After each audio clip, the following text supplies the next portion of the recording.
presentarles lo que es la terapéutica razonada en un caso clínico. Pásale, porfa. Hasta la última parte donde estábamos.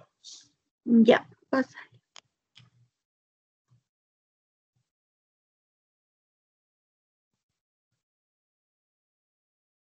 Ya. Habíamos quedado en que vamos a definir los problemas de acuerdo a lo que es el orden de prioridad. Entonces, nosotros definimos esto como orden de prioridad. Primero vamos a solucionar lo que es la fase aguda de esquizofrenia, luego lo que es la situación de calle del paciente, como tercer punto lo que es el insomnio y como cuarto vamos a retomar lo que es el tratamiento de esquizofrenia para así eliminar los síntomas de esta. Sigue, por favor. Sí, está muy bien. Sigan. Ya.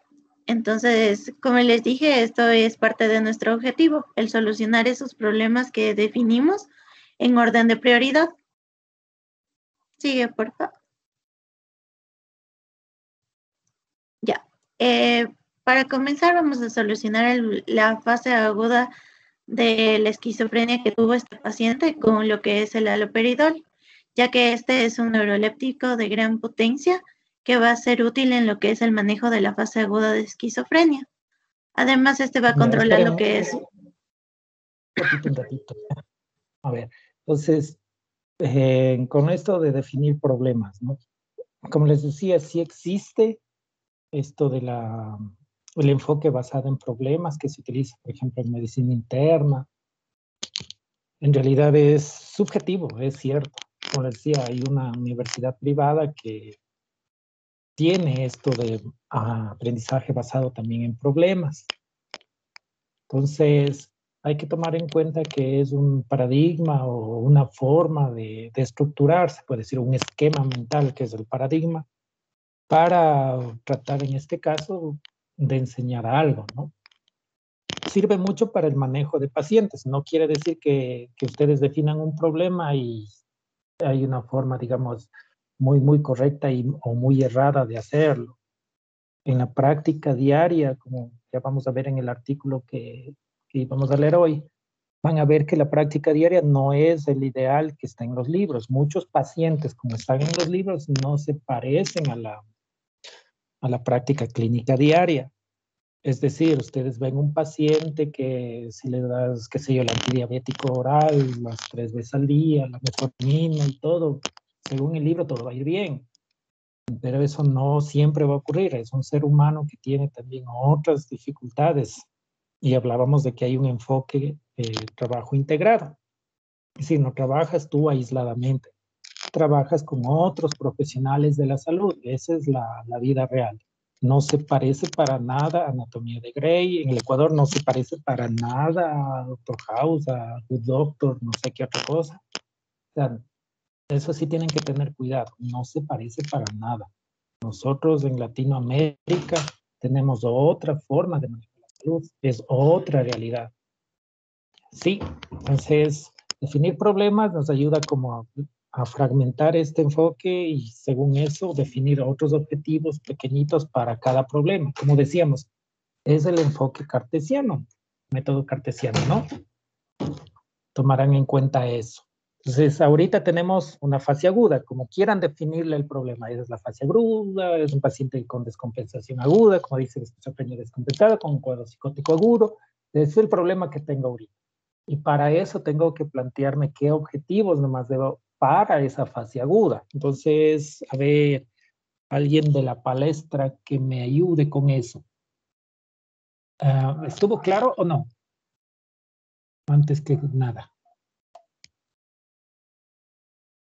¿Jóvenes? Doc, ¿puede repetir Sí. la última parte, por favor? Ya. Que nosotros fragmentamos, se puede decir, en problemas el manejo de un paciente, pero es un enfoque nada más, ¿no? Y para cada problema aparentemente identificado, vamos a plantearnos los objetivos.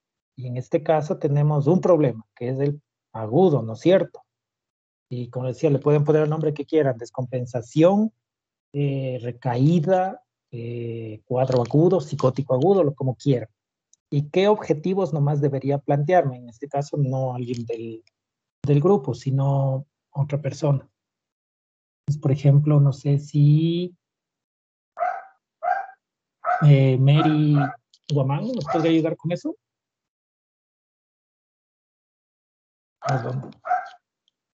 Mary Michelle.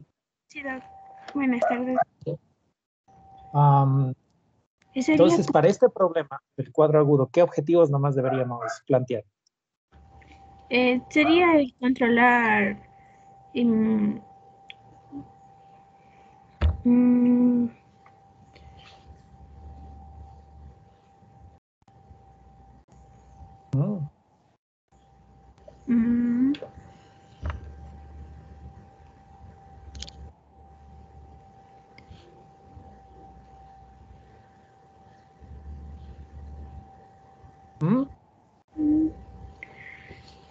controlar las alucinaciones. Uy, no, pues, a ver, estamos basándonos en palabras. A ver, ¿quién estaba alzando la mano? Yo, Doc, yo alcé la mano. Tal vez controlar la conducta del paciente y la psicosis que presenta. Ya, controlar el cuadro ahorita que es más notorio, que está agitado, que está violento, como quieran llamarle, ¿no? Eso es lo que vamos a tratar de hacer. Este problema también tenía un paciente, bueno, que si bien es agudo, está en emergencias. Ustedes están atendiendo esa emergencia. Entonces hay otro problema también ahí. Ese paciente, ¿dónde se va a quedar? ¿Se va a quedar en emergencias? Cosa que no es posible. En emergencia nadie se puede quedar. Por eso es emergencia. El paciente debe irse a piso, o sea, a ingresarlo. El paciente debe ser transferido a otra casa de salud porque no se tiene la capacidad resolutiva, no hay profesionales o no se tiene el espacio físico, o se va a la casa con el alta. Entonces, como ven, ahí hay algunas cosas que debemos cumplir, ¿no? En cuanto al manejo de este paciente. Pero lo más importante ahorita es eso, ¿no? Controlar es todas las manifestaciones agudas, como agresividad, inquietud, desesperación y toda la cosa. ¿Alguien podría identificar algún otro problema asociado con este cuadro agudo?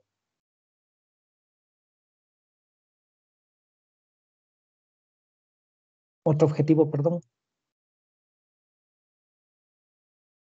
Solo damos medicación y vemos para dónde se va y se acabó de pronto, o alguien más puede decir si hay algún otro objetivo que cumplir en este paciente, en este escenario de emergencia.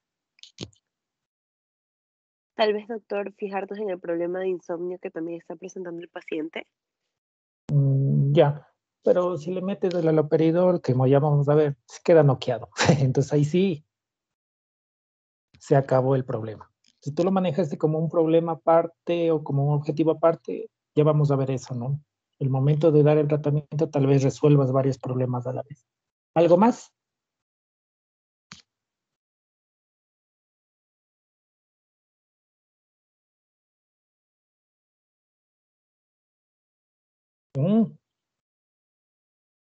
No. ¿Sería vigilarlo? Ya, tenemos la parte familiar, ¿no es cierto? Y en este caso es muy importante en cuanto al manejo de la seguridad del paciente. Eso, ojalá topemos esa parte, pero cuando estás en emergencia, tienes pacientes en los cuales hay que tenerle cuidado. Entonces, la vigilancia es como prioritaria en algunos pacientes y en otros no. Ejemplo, si yo tengo un paciente con asma, por ejemplo, que ha llegado con su crisis asmática y está en emergencia, tú ya le hiciste las nebulizaciones con salbutamol, está ahí con el salbutamol y está bajando las crisis, el paciente está respirando mejor, saturando mejor. ¿Crees tú que le podrías dejar solo a ese paciente mientras atiendes a los otros pacientes de emergencia? ¿Qué opinan?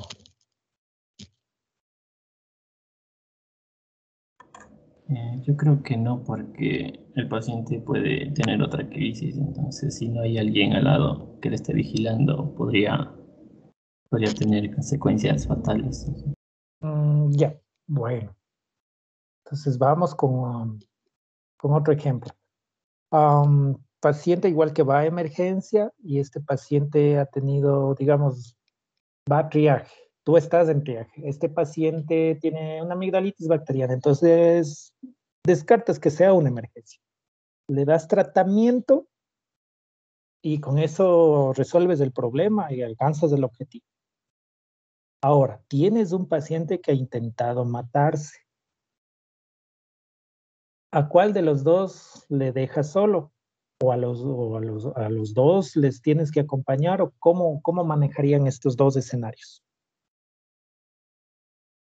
O sea, yo creo que la Tal verdad, vez, doctor, al paciente que tiene la amigdalitis bacteriana, pues si veo que el paciente no tiene ningún signo o síntoma de que necesita vigilancia por completo, creo que sería innecesario estar ahí al lado de él todo el tiempo, sino que habría que pasar visita cada cierto tiempo. Pero, por ejemplo, al paciente con intento de suicidio, creo que no se le debería dejar solo. Exacto. Entonces, como ven, no es algo fácil de manejar los problemas. Más se va a ver cuando ya ustedes estén a cargo de pacientes y cuando vean la realidad. Porque si ustedes van a estar en emergencia, o sea, con certeza, alguien de ustedes va a hacer emergencias. Porque las áreas de trabajo donde siempre hay solicitudes de médicos generales es área de emergencia en todos los hospitales. Es un área bastante difícil y no todos aguantan. Sí se cansa, es un cansancio físico tremendo, emergencia de emergencia. Y por último, de acuerdo a lo que es la salud laboral de tus trabajadores, también no puedes tener a un médico todo el tiempo en emergencias, se va a arruinar. Entonces les rotan a propósito cuando están en emergencias, sí les sacan a piso. No permiten ahora que los médicos estén mucho tiempo en emergencia. Bueno, en todo caso, como bien estamos hablando de esto del el cumplimiento de los objetivos. Si tú eres el único médico que está en emergencia y estás a cargo de 21 pacientes y cada rato, cada 5 minutos sigue llegando alguien y tú mismo te das triaje y tú mismo atiendes, es como un poco difícil, o más bien dicho, es imposible que tú estés observando qué pasa con cada paciente. Si tú quieres encargar la vigilancia, a quién se le designa? ¿A quién es que se encarga vigilar un paciente? A ver.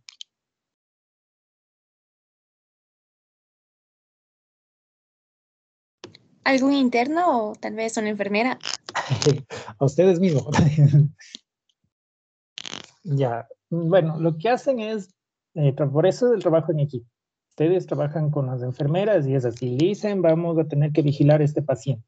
Le encargas a enfermería, pero enfermería tiene a su cargo también los auxiliares de enfermería. Las personas que tienen la cama, que vacían los patos, los bideles y estas cosas, ¿no es cierto?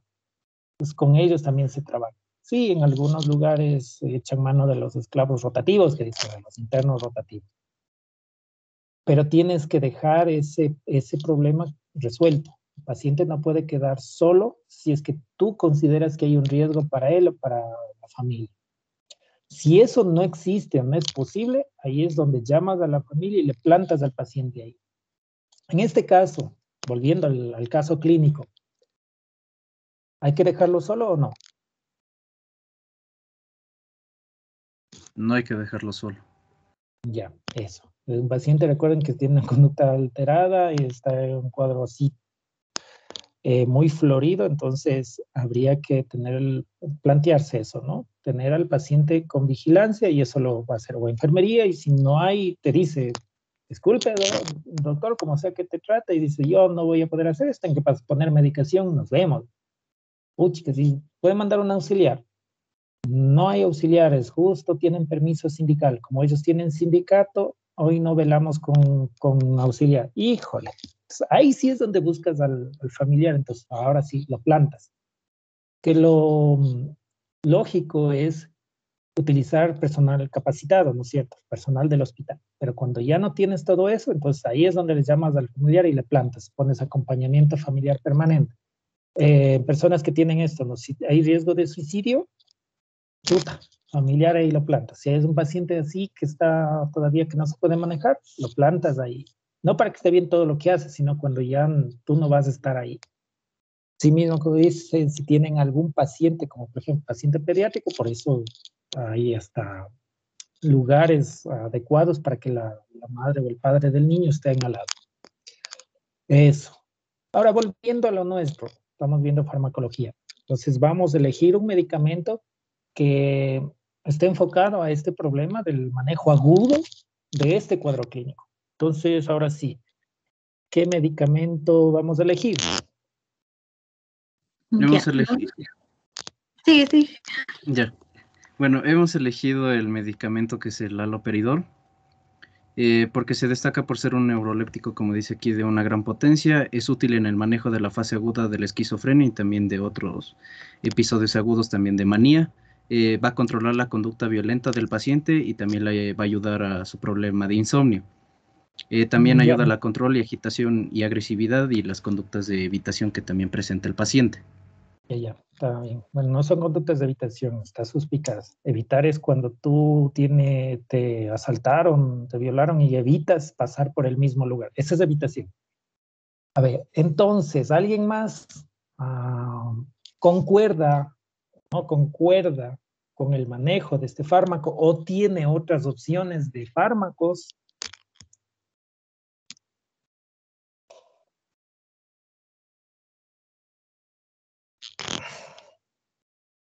Jóvenes.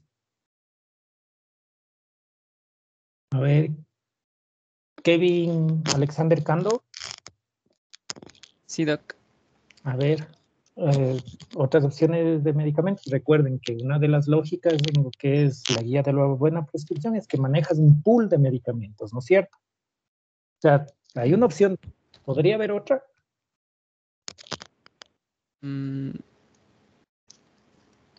A ver, tal vez risperidona. ¿Hay risperidona en ampolla? No, a ver, en vez del Verán, risperidona. estamos viendo un cuadro agudo. A ver, jóvenes, en emergencias, ¿cuándo han visto en una emergencia manejando tabletas? A ver. Si es de emergencia, necesitamos, como dice, grandes males, grandes remedios. ¿O han visto un shock hipovolémico, alguien intentando darle vasos de agua?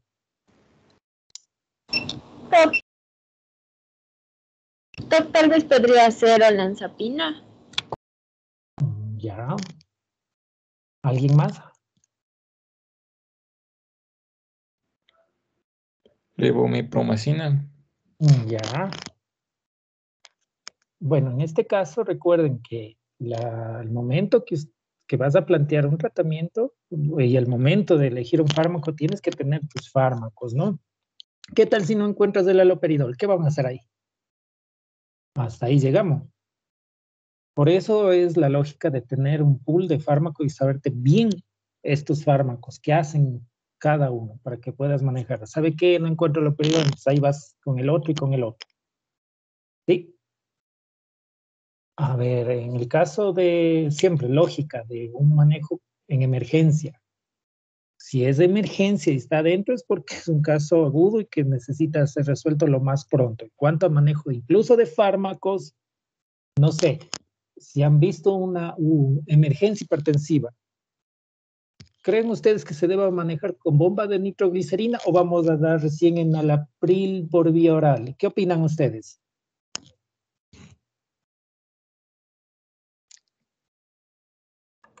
La bomba de nitroglicerina.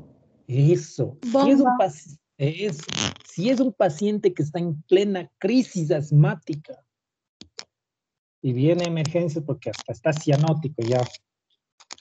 Entonces, ¿qué van a hacer ese rato las nebulizaciones con salbutamol o le van a prescribir salbutamol oral en jarabe y que se tome y vamos a esperar a ver qué pasa? No vamos a manejar esa lógica, ¿no es cierto? Lo mismo, si es que es un paciente diabético y toma antidiabéticos orales, pero ahorita está con cetoacidosis diabética, no es que le vamos a volver a dar la metformina, ¿no es cierto? O sea, si es que es de emergencia, la lógica es manejo para esa emergencia. Ya ven que esto del enfoque basado en problemas todavía no está.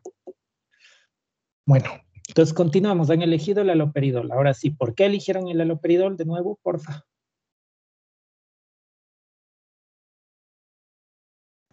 Porque al ser como un neuroléptico de una gran potencia, también ayuda a lo que es como el control de la conducta violenta que se produce en la fase aguda de lo que es la esquizofrenia. De lo que hablábamos, o sea, ¿cuáles eran los criterios para elegir un fármaco? A ver. O sea, primero que el fármaco sea, o sea, no presente, o sea, tanto riesgo como para, o sea, para el paciente. Entonces el haloperidol lo que vamos a hacer no es que le vamos a administrar, o sea, de forma larga, o sea, como tratamiento a largo plazo, sino solo es como única vez. Entonces Pero ¿cuáles son así, los criterios para elegir el fármaco P? Tenga, o sea, ver la eficacia, la conveniencia Eso es. y para. Eso, entonces, eso tiene que decir, ¿qué tan eficaz es?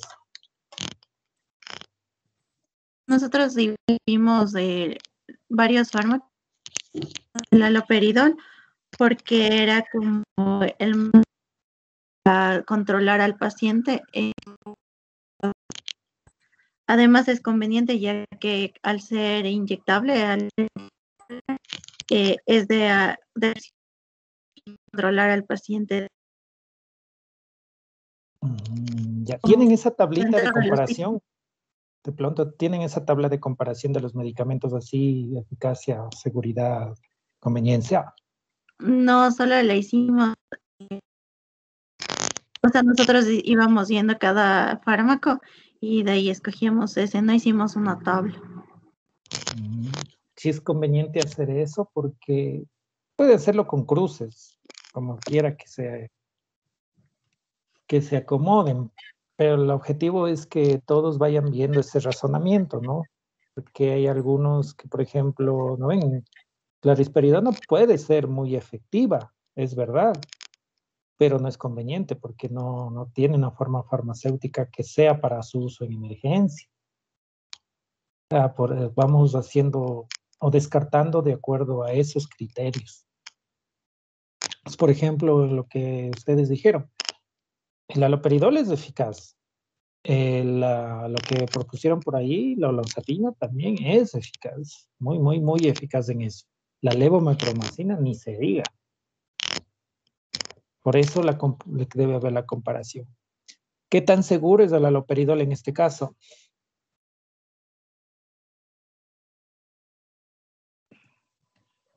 Nosotros vimos que era seguro porque al estar dentro o sea, de emergencia también va a tener lo que es la supervisión activa por parte del médico o de un enfermero. Entonces, eh, se podía controlar lo que eran los efectos adversos y todo y poder tratar al paciente si presentaba alguno de estos.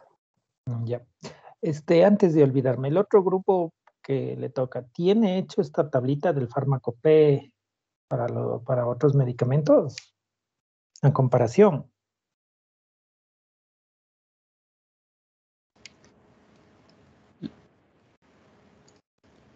¿Mm? ¿Sí me escucha, Doc? ¿Tienen la tablita ustedes? Así, la tablita no, Doc, solo tenemos explicado por qué escogimos, pero no la tablita. Tienen que hacer eso, a ver, guaguas, verán. Necesitamos entender el razonamiento. Volvemos al caso. El pool de medicamentos debe existir. No pueden poner solo un medicamento, deben tener sus medicamentos. Y de esos medicamentos deben ser trasladados a la tablita para poder explicar. Siempre hay que hacer eso. ¿Ya? A ver. Bueno, continúen, chicos. Voy con el grupo moderador. Ya, listo. Entonces, nosotros escogimos en lo que es la pauta de dosificación el haloperidol de 5 miligramos intramuscular STAT, ya que es una fase aguda y necesitamos controlarlo de inmediato. Ya. Sí, porfa.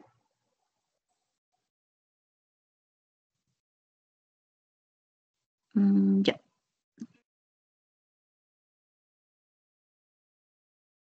Ya aquí lo que vamos a hacer es ya iniciar el tratamiento, entonces le pusimos una prescripción en la cual pusimos una ampolla de haloperidol de 5 miligramos por vía intramuscular de administración inmediata y se le va a dar una dosis única. Esperen ahí a ver un ratito, vamos. Ya hicimos el ejercicio de la prescripción. Yo les pregunté si estaba ya bien claro.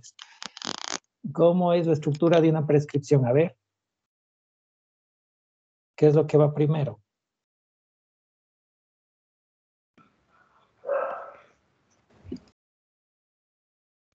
A ver, jóvenes, ¿qué va primero? Va primero el nombre, luego la dosis, la vía y el intervalo. Va primero el nombre del medicamento. Ya ven que ahí está jalado.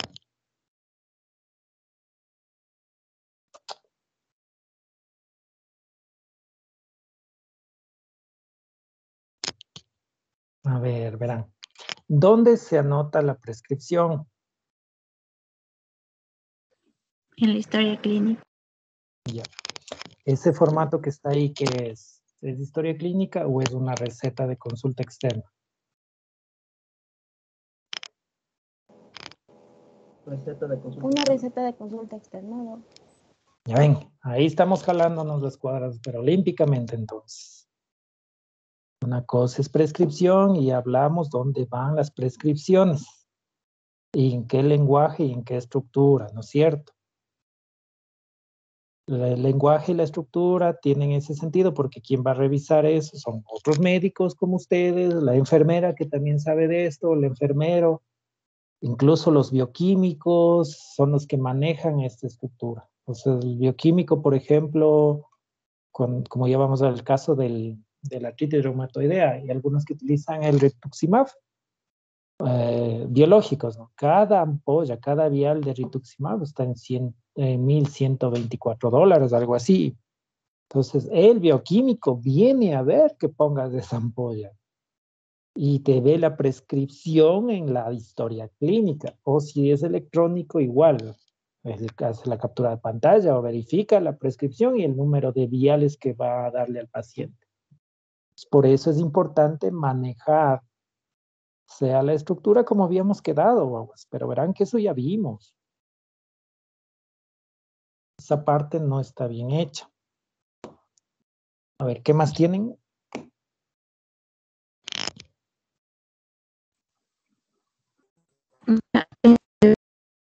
Que eran los efectos adversos que daba. Y esto era lo que teníamos que controlar, que no se presente en el paciente. Ya. Verán que es verán que es una fase aguda. Le han puesto una ampolla. Verán que eso hay que tomar en cuenta, el manejo. Por eso les decía, el pool de medicamentos que eligen es porque ustedes los conocen. ¿Qué pasa si con una ampolla no conseguimos nada?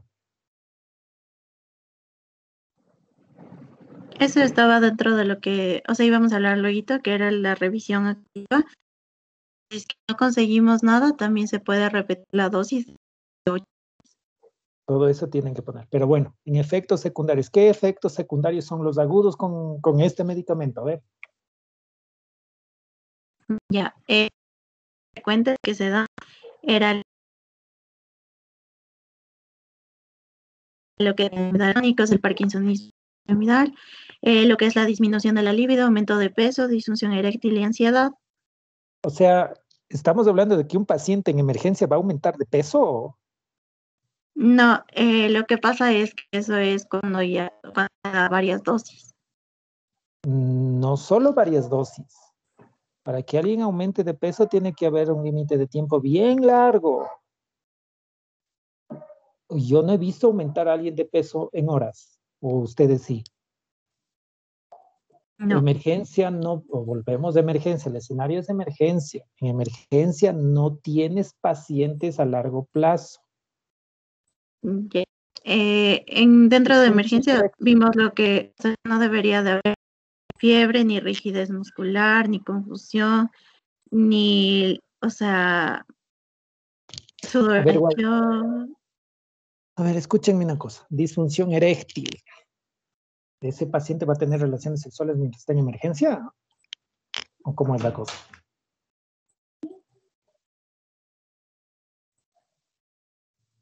No, doc.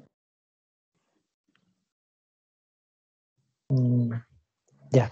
Entonces, esos efectos no creo que los vayas a controlar para emergencias. Si vas a hablarle de un tratamiento a largo plazo en consulta externa, yo creo que sí valdría la pena topar ese tema con el paciente. Y además, todavía, ahorita has aplicado una dosis, ¿no? Estamos haciendo el siguiente paso.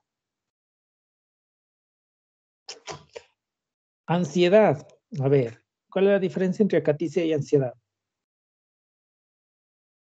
O sea, acaticia es como que el paciente se presenta como inquieto, o sea, no puede estar quieto y como que comienza como a moverse, mientras que la ansiedad es como que un impulso de como hacer algo o querer escapar de algo.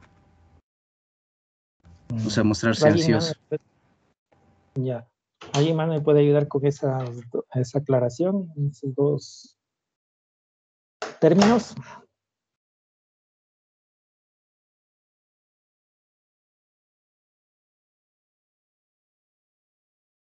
La acaticia Leonés, como tal no es el efecto adverso de un fármaco porque bloquea, yo qué sé, los receptores de la dopamina. Y entonces ahí aparecen estos ya. movimientos constantes. En cambio, ya la ansiedad no tiene nada que ver con el fármaco. A ver, por ahí va la cosa. Entonces, la acaticia solo existe si das un bloqueador de dos, como el que estás dando, el haloperidol. ¿En qué consiste la acaticia? En sensación de inquietud, de malestar, aumento de, a veces paradójico, de la motricidad. No se halla, no pueden estar quietos, camina de un lado para el otro. Si vos ves qué es la ansiedad es eso, sensación de inquietud, de incomodidad, pero no está relacionada con el fármaco. Entonces ahí es donde están confundiendo. Una cosa es acaticia y todo eso de que puede darle inquietud y esa cosa. Eso es acaticia. Ansiedad es un trastorno. Y ahí no pueden mezclar eso. La ansiedad no es producto de un fármaco. Y si estás dando este medicamento, que es un bloqueador de dos, eso es acaticia. La inquietud que presenta es por la acaticia. Así de simple. Entonces, si ven, cuando ustedes manejan un fármaco, tienen que saberse de pe a pa. No importa el fármaco que manejen. Eso tiene que ser lo mismo en el otro caso. O sea, no es que, es que yo no sabía que el metotrexate íbamos a manejar. No, tienen que saberse todo. Bueno, a ver, continúen, chicos.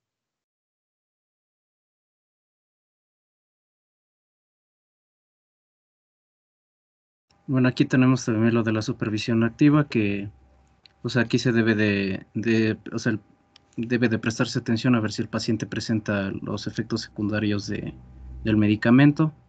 Y en caso de que o sea, el medicamento fallara en controlar este episodio agudo y siguiera o sea, con la sintomatología de lo que es el episodio agudo, se optaría por administrarle otra vez el haloperidol o sea, después de 8 horas. Ya, en eso, por ejemplo, tienen que basar siempre en lo que dice la farmacología. El haloperidol se puede utilizar cada media hora por 3 ocasiones y si quieres aumentar ya no sirve. Llegó a su techo terapéutico.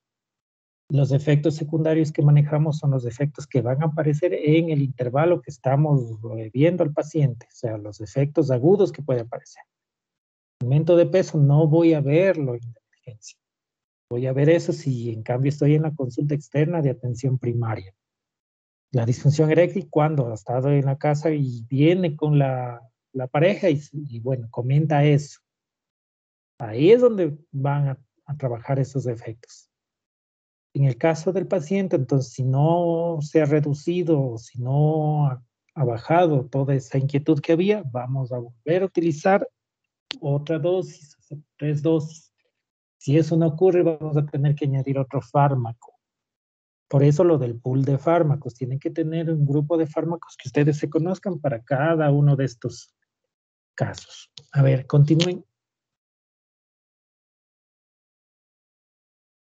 Ya. Una vez que hayamos estabilizado ya al paciente y se haya superado lo que es la fase aguda, acudiremos por apoyo al Departamento de Trabajo Social.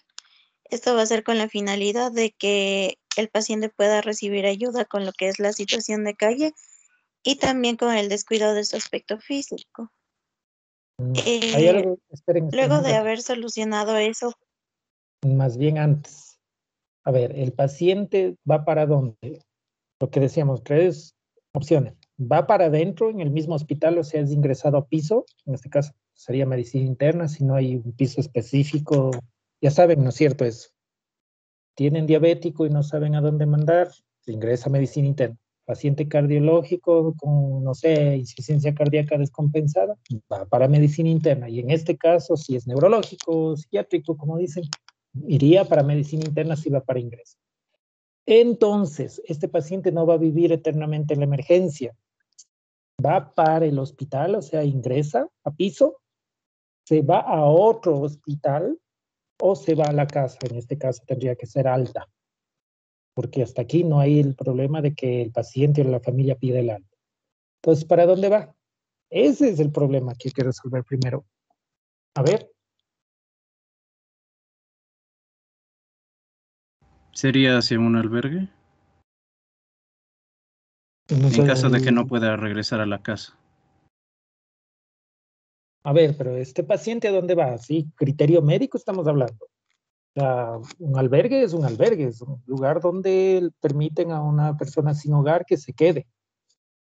Pues yo estoy con un paciente que estuvo psicótico, con una conducta alterada, traído por la policía y le acabo de administrar, digamos, una ampolla y está controlado. O sea, ¿qué estoy haciendo? Eso quiere decir que estoy dando el alta, porque para ir a un albergue tiene que ir con el alta. En el albergue no hay médicos ni nada. Y es un lugar donde la gente que no tiene hogar o que necesita un techo para dormir puede no ir. se le debe, perdón que le interrumpa, se le debe hacer el ingreso a lo que es el piso de medicina interna, porque también tenemos que ver que tenemos que tener una supervisión activa del paciente. Dentro de lo que ya es o sea, el ingreso, por eso es que nosotros podemos llamar al Departamento de Trabajo Social para que puedan ayudar al paciente. Incluso pediríamos también lo que es una ducha para el paciente y un cambio de ropa, ya que como habíamos visto, el paciente había escapado y estaba viviendo en la calle, entonces no había recibido una ducha, ni un cambio de ropa, ni nada de eso. Las emergencias usualmente ocurren de madrugada. ¿Ustedes saben en qué horario trabaja? Trabajo social. ¿En qué horario está disponible trabajo social?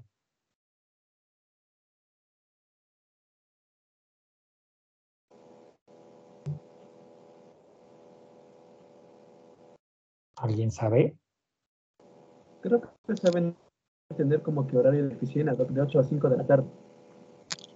Usualmente el trabajo es así. Si estás en emergencia, es raro que un hospital de segundo nivel o un centro de salud tenga un trabajador social en el turno. O sea, a las 3 de la mañana no vas a encontrar un trabajador social. Es raro eso. Algunos hospitales grandes con inversión de recursos o que tuvieron alguna oportunidad de hacer eso, o muchos trabajadores sociales, algunos les tienen de llamada. En todo caso, lo primero que hay que hacer es resolver si se va de alta o no. En este caso han decidido que vaya a piso. Cuando va a piso, entonces ya se resuelve el problema, porque antes de ingresarle al piso, el mismo hospital le da la pijama, y para darle la pijama y si hay mal olor y todo eso, bueno, ahí se encargan de que el paciente sea bañado, a menos que haya contraindicación. En este caso no hay una contraindicación para que el paciente se bañe, se ponga la pijama del hospital y esté en el piso de medicina interna. Chévere. Paciente está en el piso de medicina interna. Digamos que ya está compensado y está listo para el alta.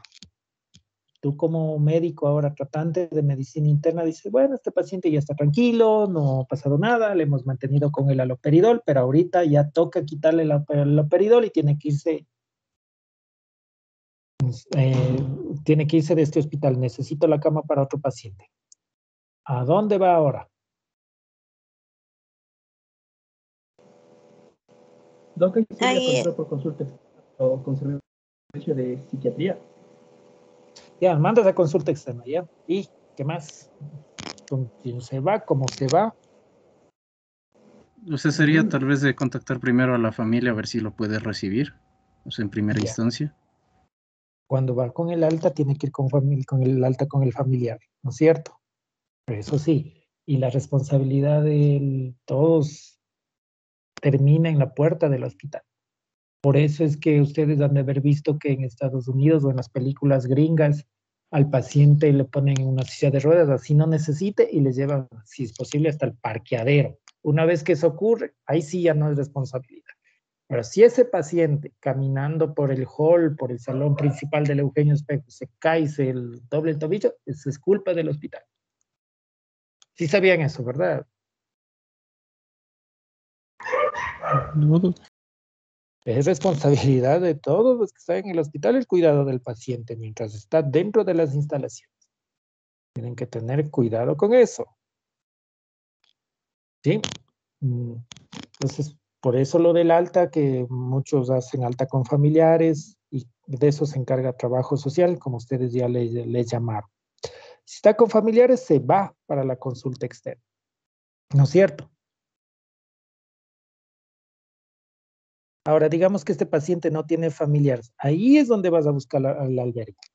¿Ves? Ahí trabajo social, por ejemplo, del Eugenio Espejo, dice, no encuentro familiares, pero tú como médico tratas de decir, pero abajo tengo una insuficiencia cardíaca descompensada, que emergencia quiere que lo suba, así que esta cama la necesito, el paciente ya está compensado, o sea, puede estar ya tranquilamente con otras personas, no se va a agredir ni le van a agredir.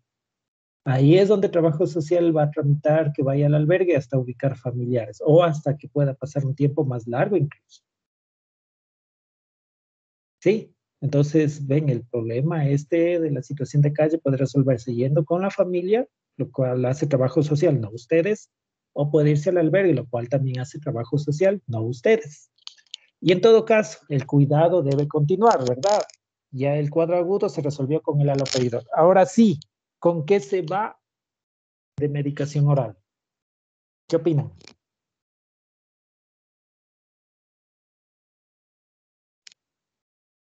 Ya nosotros le habíamos escogido lo que es la risperidona, que se ha borrado el título. Ya.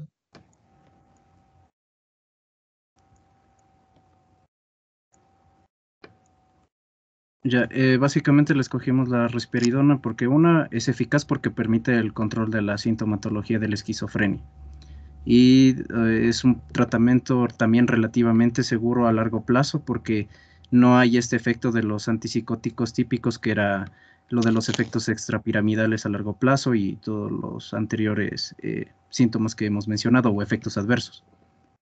Con la risperidona es un antipsicótico atípico y este se relaciona con una menor carga de efectos adversos graves para el paciente, entonces es un medicamento ideal para hacer el tratamiento crónico. Ya, está muy bien. En el caso, igual, digamos que tienen un paciente que ingresó con una emergencia hipertensiva y ustedes utilizaron bomba de nitroglicerina. Entonces, el paciente no va a irse a la consulta externa puesto la bomba, ¿no es cierto? Tiene que pasar a medicación oral. Entonces, ustedes tienen que hacer esa transición. En este caso, también controlaron el cuadro agudo con medicación que corresponde para una emergencia, que se utiliza por vía parenteral y toda la cosa, pero va ahora al otro escenario que sería la consulta externa, entonces necesita cambiar de esquema. ¿Sí ven? No se pueden mezclar las dos cosas. ¿Está clara esa parte? Sí, doc.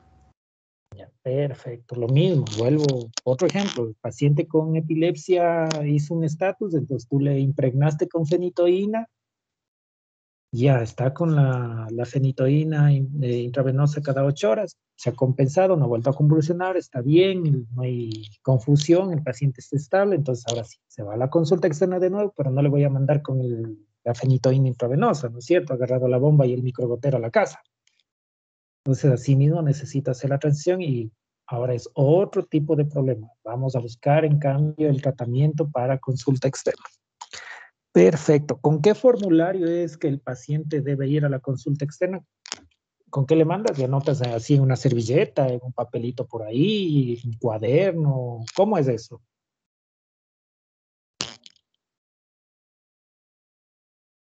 ¿Alguien sabe? Es el formulario 002. Tal vez el nombre del formulario.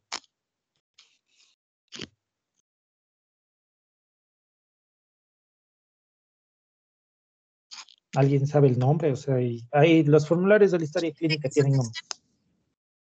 ¿Perdón? Consulta externa. Para tú darle, es como un pase, dicen, ¿no? Para que un paciente pase de un lugar al otro, o por ejemplo, tú estás en el centro de salud y quieres mandarle al paciente que te lo revisen en otro hospital, hay un formulario. ¿Cómo se llama ese formulario? Es la hoja de referencia. Exacto. Entonces, ahí manejamos hoja de referencia. Si tú estás en el Eugenio Espejo y vas a mandar a la consulta externa del hospital, del centro de salud de Guamaní, por ejemplo, ahí hay un médico familiar que está atendiendo pacientes de psiquiatría, digamos así. Entonces, este paciente va a ir para allá, pero no va a ir así como si nada. Pues tienes que hacer la hoja de referencia donde vas a anotar lo que hiciste y qué medicación le estás dando para la consulta externa. Va con medicación, pero va a continuar los cuidados de consulta externa ya en el centro de salud. Y la manera de comunicarnos entre unidades de salud es con ese formulario, ¿no? Entonces, ya ven, tienen que llenar eso para mandar al paciente. Lo mismo pasa si estás anticoagulando en el hospital y vas a mandarle el control en el centro de salud. Lo mismo si le metiste fenitoína y le vas a mandar al médico familiar en el centro de salud para que siga el control de epilepsia. Lo mismo si el diabético ya salió de su estado hiperosmolar y le mandas de nuevo al centro de salud para que continúe en su grupo de diabetes. Siempre hay que manejar ese formulario. Ya. Continúen, por favor.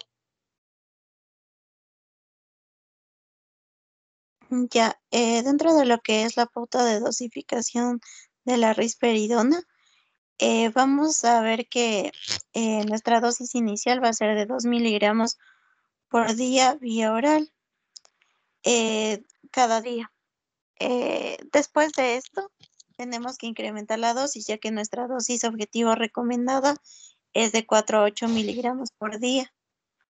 Entonces, vamos a incrementar de 1 a 2 miligramos por día en intervalos de 24 horas. Ya, pero este es el manejo, que sería el otro problema, ¿no? El manejo, en cambio, ya de la esquizofrenia, no es del manejo Claro. agudo. Claro, Eso es que es ya, lo que ya van a hacer en superamos la consulta externa. estabilización de la fase aguda.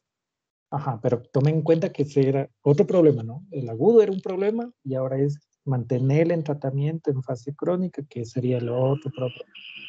Entonces, y que también el otro problema de la parte, qué sé yo, social ya está controlada, está con familia o está en el albergue también. Tienes que ver qué tienes en el hospital. Si no tienes la especialidad o a quién mandar a consulta externa en tu propio hospital, ahí es donde mandas con hoja de referencia al otro lugar, ¿no? Por ejemplo, si tienes en el Eugenio Espejo al paciente ingresado y lo das de alta, lo mandas de ese rato mismo a consulta externa y ahí que le hagan esto, ¿no? Dosificar, ir incrementando, hacer la titulación que habíamos hablado. A ver, continúen.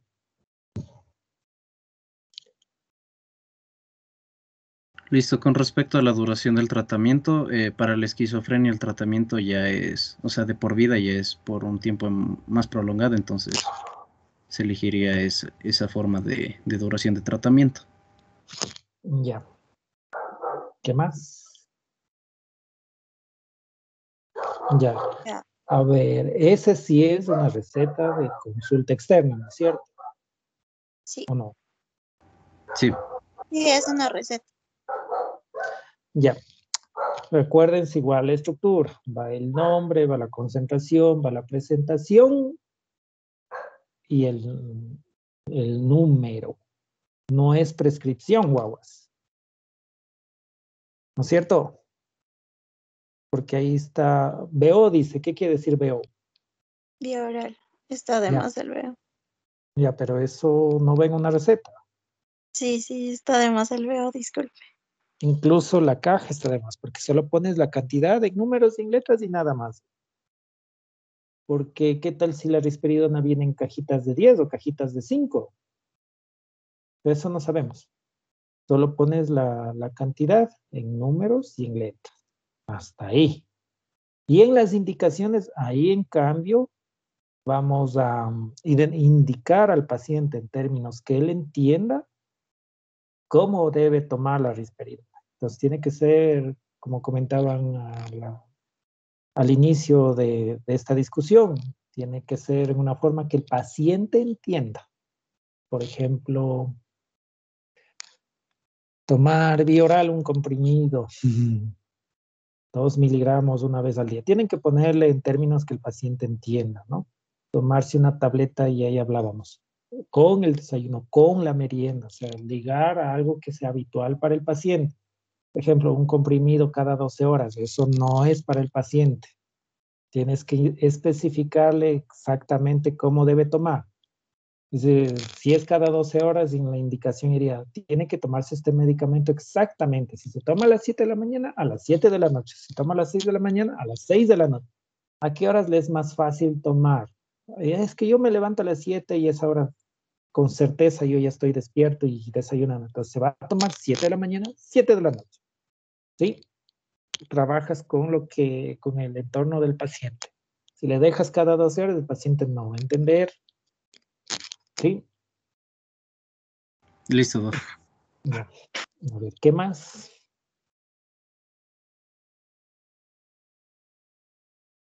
También se le debe dar la información del fármaco al paciente, se le debe de advertir de los efectos adversos como son la somnolencia, el aumento de peso que ahora sí aplica, que puede aumentar 5 kilogramos en 3 meses, puede también desarrollar síndrome metabólico, también se puede producir un aumento de la prolactina y síntomas extrapiramidales que son raros en este fármaco, y también la enuresis.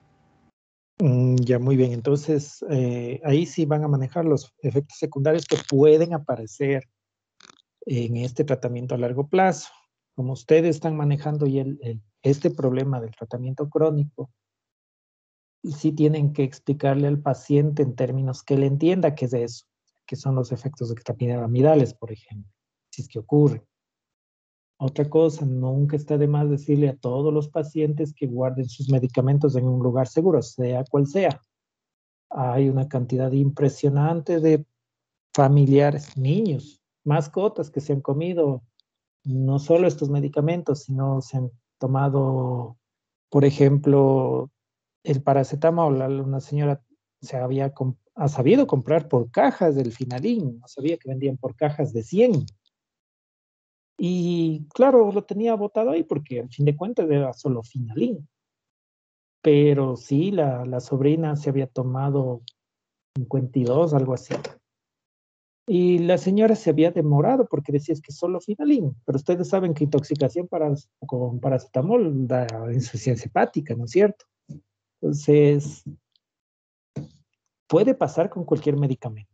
Si tienen que, el momento que manejan medicación y vas llevando una gran cantidad, explicarle que no debe dejarlo así, como dice ahí la recomendación, al alcance de los niños, ni nada de eso. ¿Sí? Y siempre preguntarle al paciente si es que entendió lo que ustedes dijeron. Que muchos dicen sí, sí, sí, y después nada se acuerda. Ya, ¿qué más?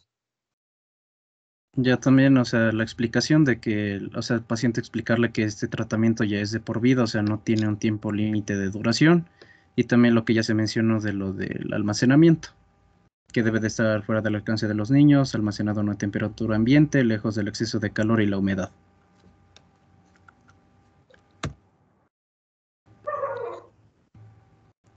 Ya. También para supervisar, va a haber el paso de supervisar y detener el tratamiento. Entonces, dentro de esto va a haber lo que es la supervisión pasiva, que va a empezar desde que le explicamos al paciente cómo debe de tomar el medicamento y nos aseguramos de que haya entendido todas nuestras indicaciones. Ya, sí, ya que si no lo entendió, puede fallar el tratamiento. Ya, O a su podría- vez va a causar lo que son efectos indeseados, intolerables, que no queremos que presente nuestro paciente. Exacto. Ya, Ya. ¿qué más? Y por último tendríamos también lo de la supervisión activa.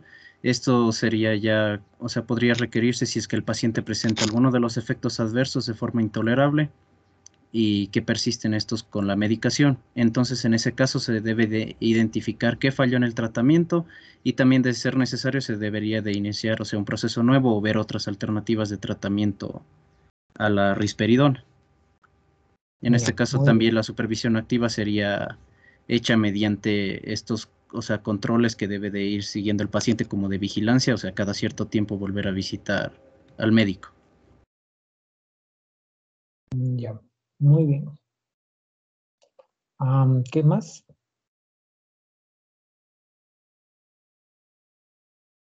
Ya, nosotros hemos visto que los controles deben de ser cada 2 semanas, máximo cada 3 semanas, ya que nuestro paciente debe de estar en control, por lo que tiene un medicamento que puede causar efectos adversos que son bastante intolerables.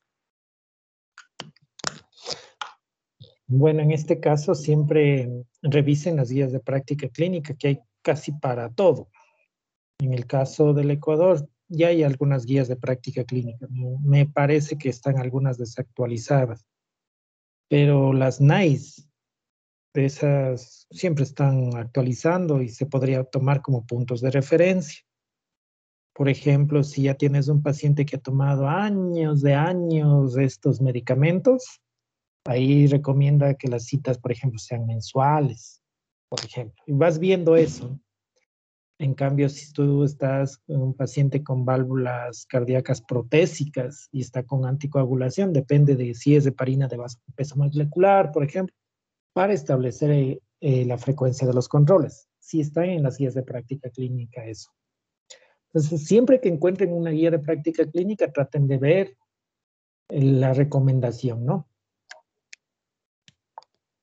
Si es que no hay, están empezando, intervalos cortos, da mejores resultados. ¿Qué más? Eso sería todo, Doc. Eso sería todo, Doc. Ya, verán, entonces, lo que vimos es que confundieron la prescripción. En el caso de las recetas también habían algunas cositas. Entonces, el otro grupo me imagino que ya no tiene estas dificultades, ¿verdad?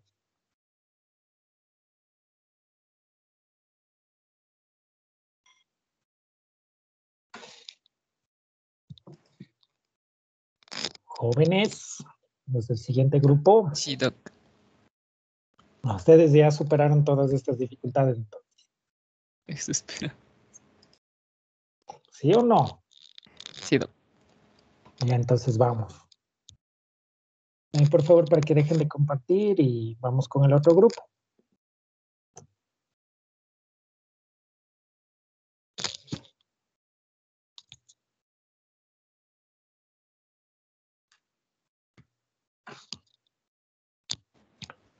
¿Se puede visualizar, doctor? Sí, los demás sí ven o no. Sí, Sí Doc. que ven, sí se ve. Ya, delen pues. Bueno, buenas tardes, compañeros. Buenas tardes, doctor. Vamos a empezar igualmente con un caso clínico aplicando la terapéutica razonada. El caso clínico es el siguiente. Tenemos una mujer de 40 años que ha tenido artritis reumatoide durante 5 años. Ella ha estado tomando varios AINE con cierto alivio sintomático. En algunas ocasiones ha tomado corticosteroides para las exacerbaciones graves. Ella siente que su enfermedad está empeorando. Tiene más rigidez e hinchazón en las muñecas y las manos. Actualmente está tomando la dosis máxima recomendada de ibuprofeno, pero admite tomar más de lo que debería en los días malos. En examinación nota una sinovitis activa de ambas muñecas y en todas sus articulaciones metacarpofalángicas. Hay una sutil desviación cubital de todos sus dedos. Ella tiene varios nódulos subcutáneos en sus brazos. Al evaluarlas, usted la evalúa como si tuviera una exacerbación aguda de artritis reumatoide junto con un empeoramiento general de la enfermedad. prescribe un curso corto de corticosteroides orales y comenzar con metotrexato. Y entonces vamos a ir revisando cada uno de los 6 pasos, empezando por definir el problema del paciente. Bueno, nosotros como problema del paciente Espérame un ratito. A ver, entonces, antes que nada, para los demás, ¿qué diagnóstico tendría este paciente?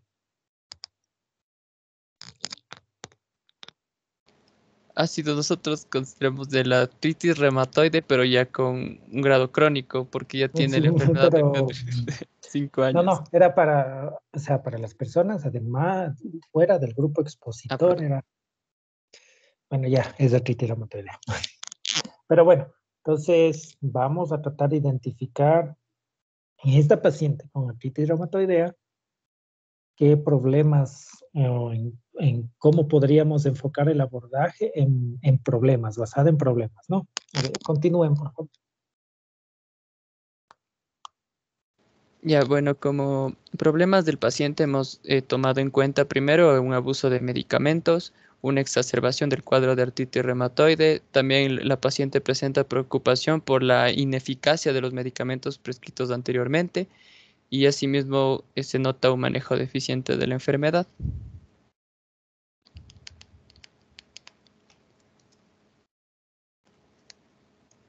Yep.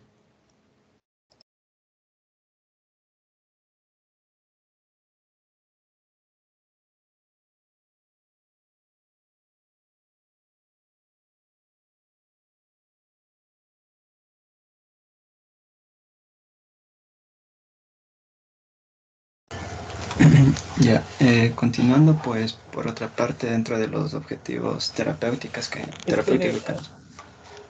Espérenme un ratito.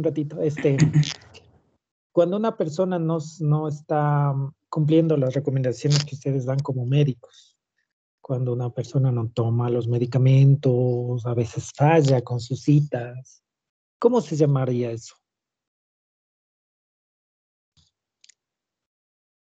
¿Falla terapéutica? Sí, pero todo ese proceso en el cual calificamos que un paciente sí es como muy cuidadoso, muy juicioso con sus medicamentos, o que un paciente no es como juicioso, cuidadoso con el cuidado de su salud. ¿Cómo se llama eso? Una falla en la adherencia al tratamiento. Ya, eso, se llama adherencia terapéutica, ¿no? Entonces, la adherencia terapéutica. Entonces, ahí podríamos decir que un problema es la adherencia terapéutica en esta paciente, ¿no? Hay pacientes que tienen mala adherencia. Como vamos a ver en el paper que hay que discutir, falla terapéutica es otra cosa, ¿no? Ya, continúen, por favor. Pues dentro de los objetivos terapéuticos que nos planteamos en base al caso clínico, por una parte tenemos aliviar los síntomas y signos de la exacerbación de la artritis reumatoide, brindar al paciente asesoría sobre su enfermedad, establecer un plan terapéutico eficiente para su problema, y por último también plantear medidas no farmacológicas para mejorar el estado del paciente. Bueno, como ven, ahí también hay la necesidad de identificar si es que el tratamiento que debemos hacer es un tratamiento, como dice, agudo o es un tratamiento crónico. Lo que estamos viendo aquí de objetivos, ¿no? ¿Responden a una descompensación o solo el curso normal, el curso, ¿cómo le llaman? Curso sintomático que ocurre en una dolencia crónica? Entonces, en este caso, ¿es un problema agudo o no? ¿Hay un problema agudo o no?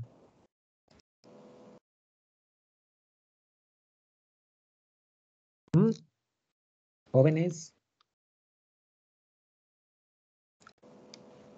Creo que no, porque es ya con evolución natural. Ya. ¿Quién más?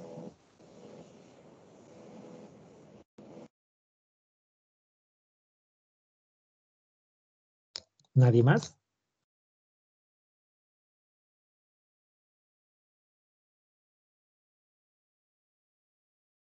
¿No? No, todo parece que sí, todo está completo en los objetivos terapéuticos. Ya, entonces tenemos el problema de la artritis reumatoidea, que hay que darle el tratamiento, y tenemos el problema de la adherencia terapéutica, ¿no es cierto? Y eso, bueno, ahí están los objetivos. En este caso, tenemos que aliviar los síntomas, bueno, y todo eso vamos a ver cómo mejoramos, en este caso, la adherencia. Todo eso está muy bonito, pero vamos a ver cómo cumplimos. A ver, continúen, por favor.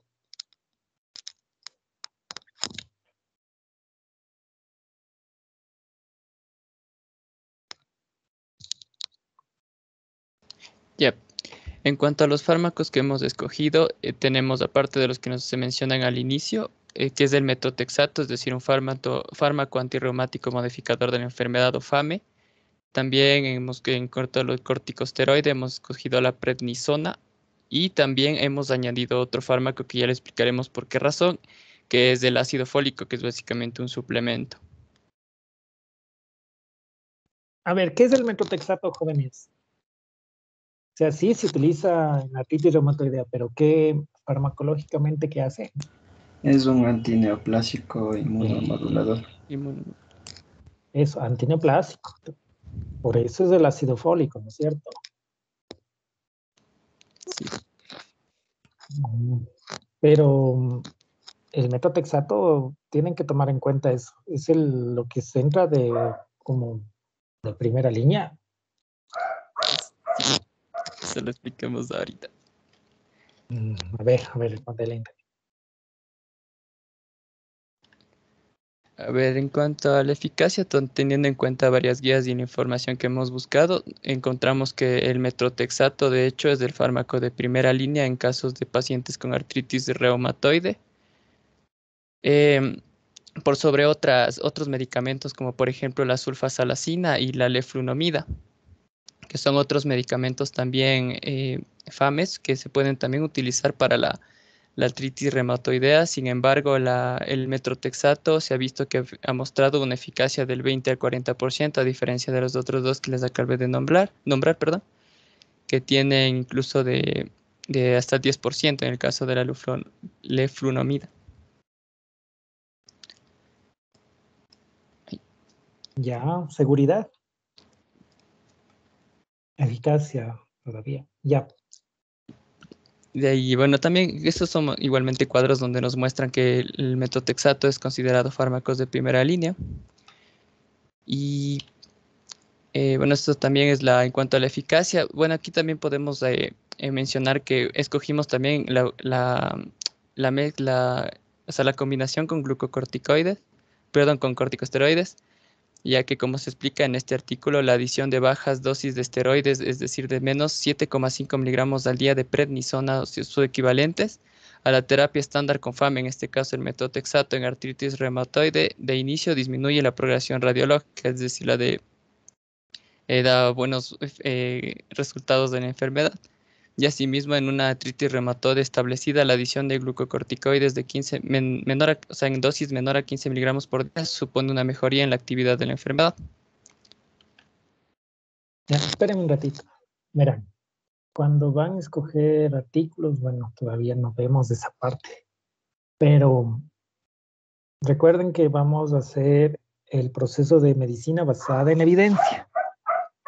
Y me parece que en la discusión de los papers, de esos dos papers que les mandé, ya topamos el tema de que cuáles son los niveles de evidencia. O sea, no hemos visto en detalle, pero cuáles son los niveles de evidencia. A ver, jóvenes, ¿cómo es la pirámide? ¿Ah? ¿Qué está en la punta de la pirámide? En la punta están los ensayos clínicos controlados, aleatorizados. Está uno de los que están en la punta. Pero más arriba de eso, ¿qué hay? Análisis. Y las revisiones. Revisiones sistemáticas. Eso.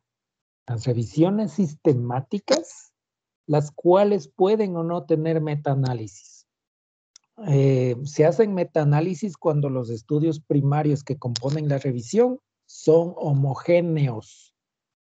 Revisión sistemática implica que alguien dice, a ver, ¿qué será bueno para... me invento. ¿Qué será bueno para dejar de fumar marihuana? un medicamento. Entonces, dicen por ahí que, qué sé yo, la N-acetilcisteína es buena. Ya. Entonces voy a buscar artículos sobre eso y encuentro un montón de ensayos clínicos, pero también encuentro estudios de corte, casos controles. Entonces son estudios diferentes.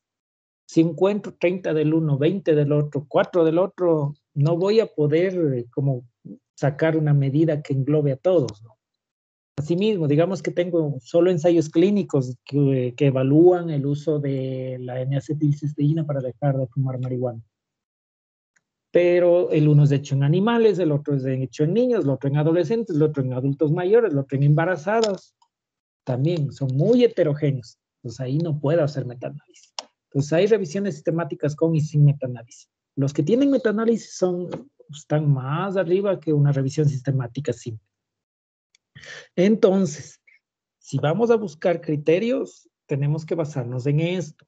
Si es que hay revisiones sistemáticas. Si no hay revisiones sistemáticas, bajamos ensayos clínicos. Si no hay ensayos clínicos, bajamos. Ahí sí, casos controles, cortes. Esto que se llaman reviews o revisiones, o todo esto, ¿en qué lugar están en la pirámide de la evidencia?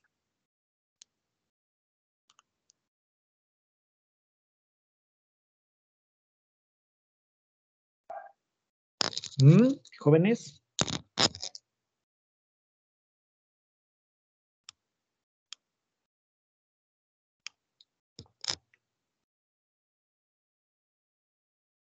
¿En qué parte de la pirámide de la evidencia caen las revisiones?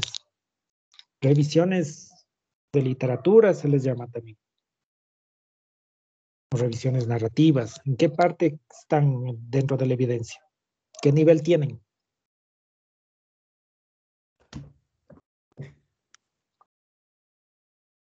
Jóvenes, ¿qué pasó? Están casi al final. Como dentro, opiniones dentro de como comparados con los expertos. Eso. Los reviews o revisiones están casi en la base. ¿Para qué sirve un review, una revisión de literatura? No sé si ustedes les han de haber mandado de trabajo. Dice, a ver, vamos a hacer una revisión estamos viendo genética, así que ustedes van a ver, no me invento, el síndrome de Kluver-Bucy, o vamos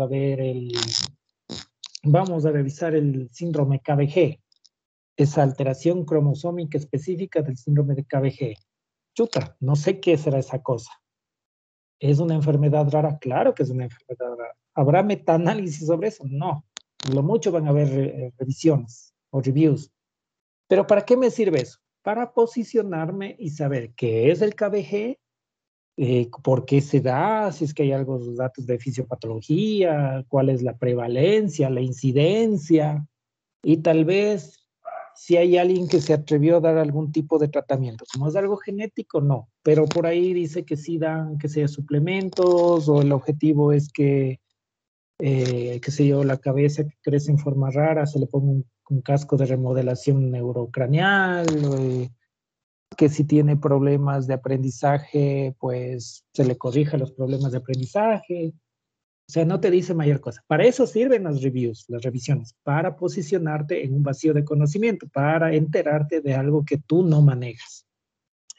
Pero en el caso de la artritis reumatoidea, en cuanto a tratamiento, sí existen metaanálisis y guías de práctica clínica con metaanálisis. En este caso, el Ecuador tiene una guía de práctica clínica para tratamiento de artritis reumatoidea, para diagnóstico y tratamiento, y ahí están todas las cosas.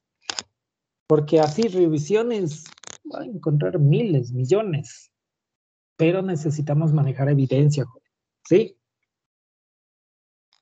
¿Estamos de acuerdo? Sí, doctor. Sí, doctor. A ver, continúen. Ya no me pondrán otro paper de esos de revisión narrativa. Listo, doc. Bueno, y más o menos explicando esta parte de la seguridad también, bueno, se mencionaba que en caso del metotrexato, en el tratamiento de la artritis reumatoide, es favorable también usar este metotrexato porque en la mayoría de pacientes no se presenta tantos efectos adversos. Es más o menos del 5% de pacientes a los que se les debe interrumpir el tratamiento al uso de metotrexato por efectos adversos. Perdón que les moleste otra vez. ¿Qué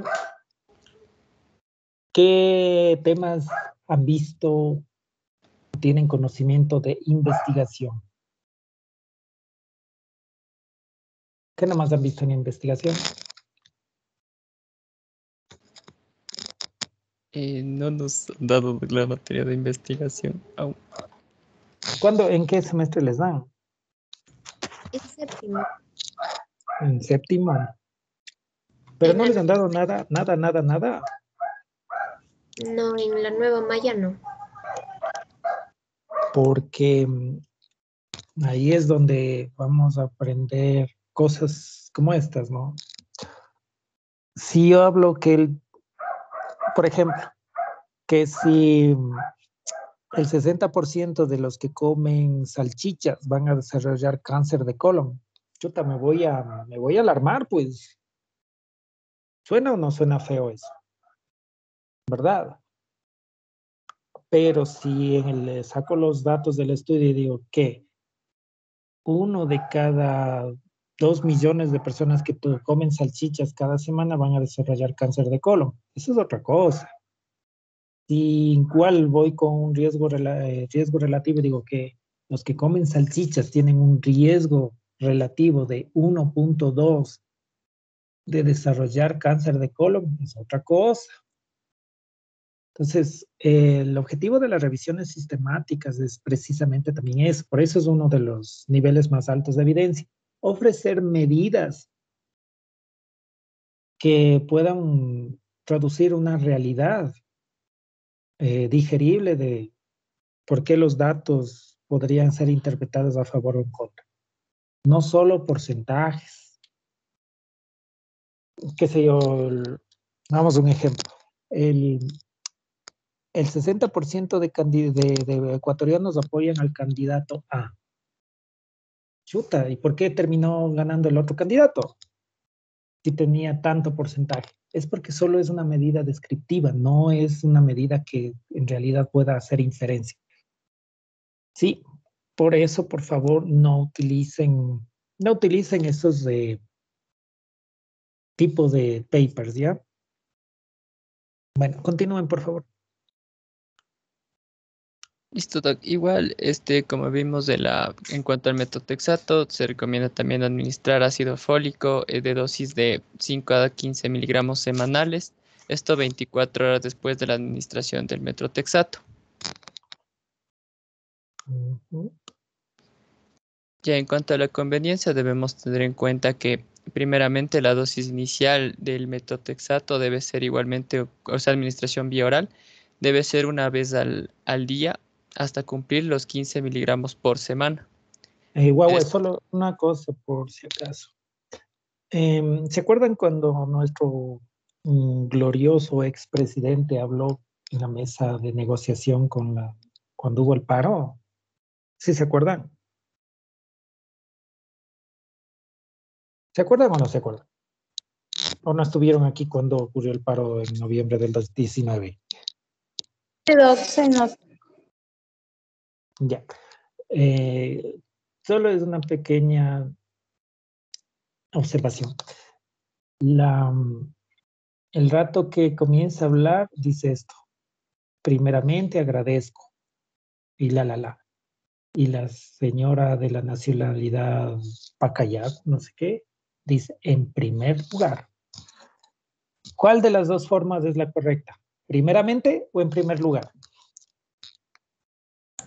En primer lugar. Ya, eso por favor cambie. ¿Sí?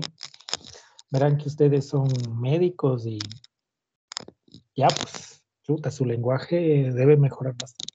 No se dice en base a, se dice con base en, también, por si acaso. A ver, continúen, por favor. Ya.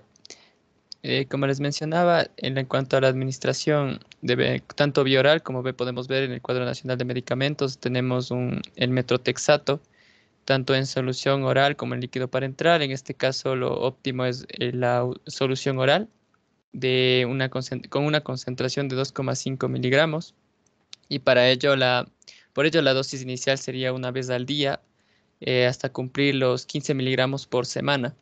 A continuación se procedería a empezar un incremento de dosis como se recomienda de 3 a 6 semanas después del inicio del tratamiento, siempre y cuando se considere que se está teniendo buenos efectos en el paciente, y sobre todo que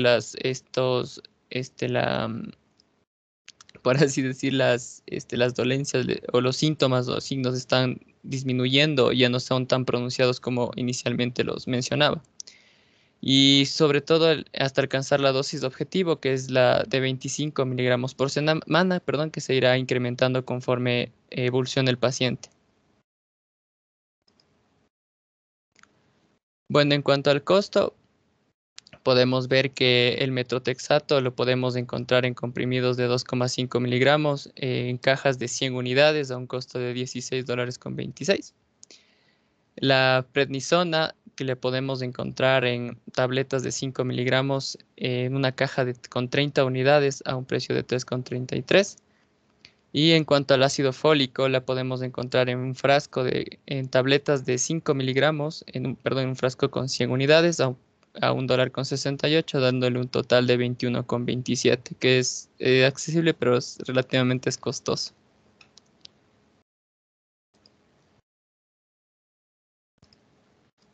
Ya en cuanto a iniciar el tratamiento, podemos ver en la receta notamos lo siguiente. Como podemos ver, el metrotexato en comprimidos de 2,5 miligramos en una caja. La prednisona igualmente en tabletas de 5 miligramos de una caja. Y el ácido fólico pediremos un frasco con tabletas de 5 miligramos.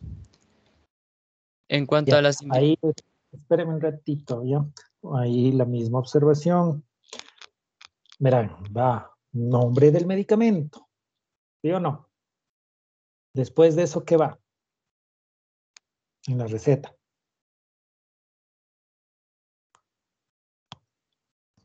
La cantidad. O sea, pongo metrotexato 50, sí, de una. La dosis. La presentación. O sea, perdón, el miligramaje, la concentración. Metrotexato, ¿de cuánto viene?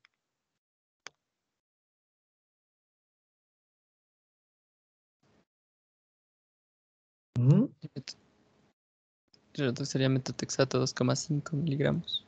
Ya, ahí sí.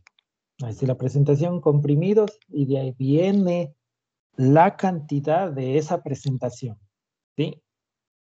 En números y en letras. No ponemos cajas, ¿sí? Listo. Ahora, sí hay que tomar en cuenta eso. No sé qué pasó. Hicimos supuestamente el ejercicio y me dijeron que estaba todo claro. A ver, bueno. Vamos con las indicaciones. Ya. En cuanto a las indicaciones del paciente, le vamos a mencionar que debe tomarse, en este caso, una pastilla de metrotexato y una de prednisona una vez al día después del desayuno, pero solo de lunes a sábado, y en este caso el domingo descansa. La razón es porque, como les explicaba, solamente es el tratamiento inicial es en el cual se debe cumplir una dosis de tan solo 15 miligramos por semana. En este caso, al ser el metrotexato de 2,5 miligramos, dándole por 6 días se cumple la dosis de 15 miligramos semanales. Asimismo, también le indicamos que se tome una pastilla de ácido fólico después del desayuno junto con las otras pastillas anterior nombradas, pero solo los días martes, jueves y sábado, porque, como igual se mencionó, el ácido fólico es recomendable tomar 24 horas después de ingerir metrotexato. Asimismo, debemos indicarle que no debe automedicarse ni tomar más pastillas de las que se le está indicando en la receta. Debe igualmente comer 3 veces al día. Está totalmente prohibido beber alcohol, dado que el alcohol tiene interacciones tanto con el metrotexato como la prednisona. Asimismo, se le recomienda realizar caminatas o trotes por al menos 30 minutos y máximo 1 hora al día sin realizar demasiado esfuerzo, porque esto igualmente contribuye a una mejor condición de los síntomas y signos. Asimismo debe descansar las horas adecuadas, puede tener una dieta normal, ya que no hay alimentos que puedan interferir o que puedan afectar de alguna manera la condición. Asimismo debe acudir a un control dentro de un mes y asimismo debemos advertirle que en caso de que el dolor persista o se vuelva más intenso, acuda nuevamente al consultorio. Ya está muy bien. Lo que sí, o sea, es la información, pienso que está como adecuada en algunas partes, pero imagínate escribir eso a mano. Se te va toda la consulta. Ahora, la otra cosa. Chuta. Dieta normal, comer 3 veces al día. Ya, cuando ustedes como médicos recomiendan algo, recuerden primero que son autoridad. O los pacientes los ven a ustedes como autoridad. Segundo, lo que tú dices tiene que ser interpretado correctamente. Entonces tienes que manejar cosas, digamos, que no den lugar a una duda o malas interpretaciones. Por ejemplo, con respecto al uso del alcohol, sea cual sea el medicamento que vayas a dar, va a haber alguien que te tome la lección y diga, vea, tomo losartán, tomo alcohol, tomo esto, no ácido fólico, puedo tomar alcohol, estoy tomando metrotexato, puedo tomar alcohol, o algunos que toman hidroxicloroquina, tomo hidroxicloroquina, puedo tomar alcohol. Siempre te van a preguntar si tomas o no tomas alcohol. Y la respuesta en todos los casos, ¿cuál debe ser?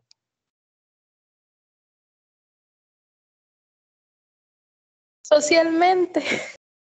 No, guaguas. Lo que pasa es eso, ahí es el problema.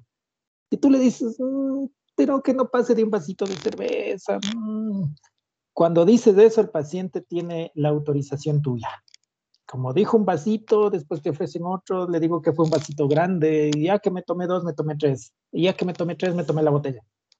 Y cuando viene con efectos secundarios, es culpa tuya, porque tú le dijiste que tome alcohol. Pero yo le dije un vasito, o socialmente, pero me dijo que tome.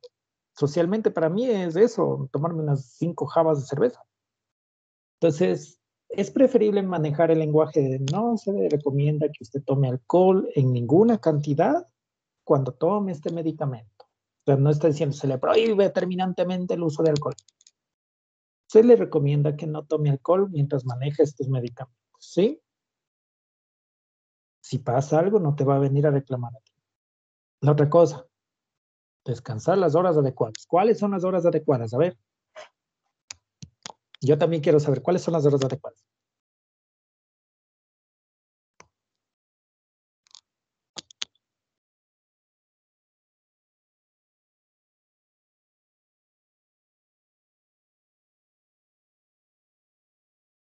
Jóvenes.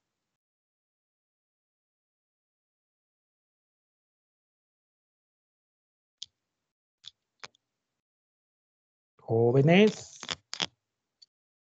Dependía de la edad. Pero, ¿cuáles son? De esta paciente. ¿Cuántas? 8 horas, 10 horas, 5 horas, 3 horas. ¿Cómo es la cosa?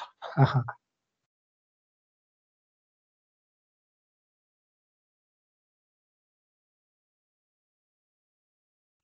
Hablen, jóvenes. O sea,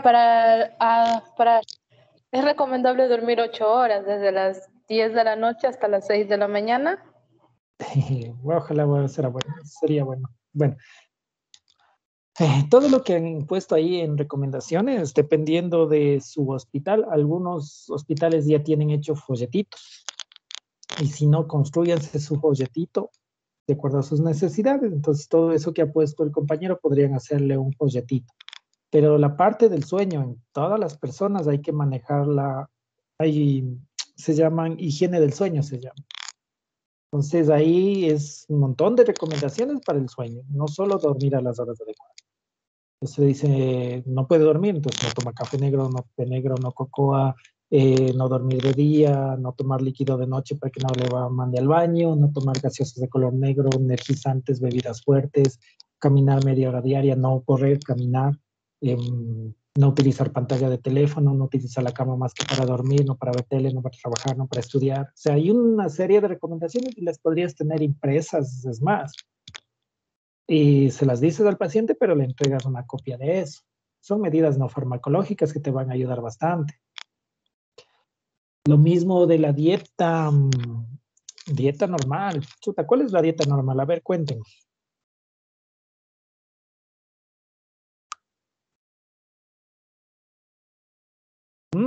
Tengo que estar más enfocado a decirle que empiece a comer como productos más saludables como vegetales, frutas y ese tipo de cosas, porque bueno, había alguna información, pero eso no es, obviamente con evidencia y eso, pero de que debe llevar igual una dieta en la que deje dieta mediterránea, se decía, la que debe dejar también de comer un poco de lo que son carnes rojas y esas cosas. Ya, hagan este ejercicio, pregúntele a alguno de sus familiares o a algún vecino y digan, oye, ¿sabes qué es la dieta mediterránea? Verán como no saben. Entonces no le puedes decir a un paciente tampoco coma dieta mediterránea.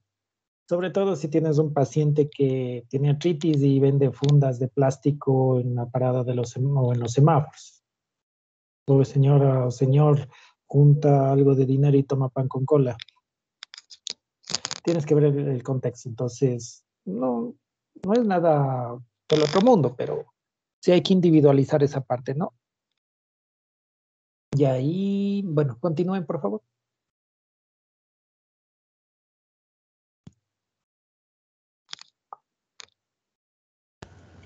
Pásale que...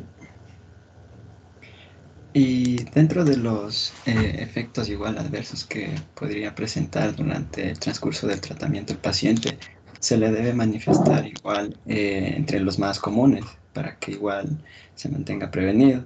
Entre ellos tenemos el dolor de cabeza, la somnolencia, los mareos, la pérdida de cabello, cambios en el estado de ánimo, enrojecimiento de los ojos, pérdida del apetito y a veces aumento de peso.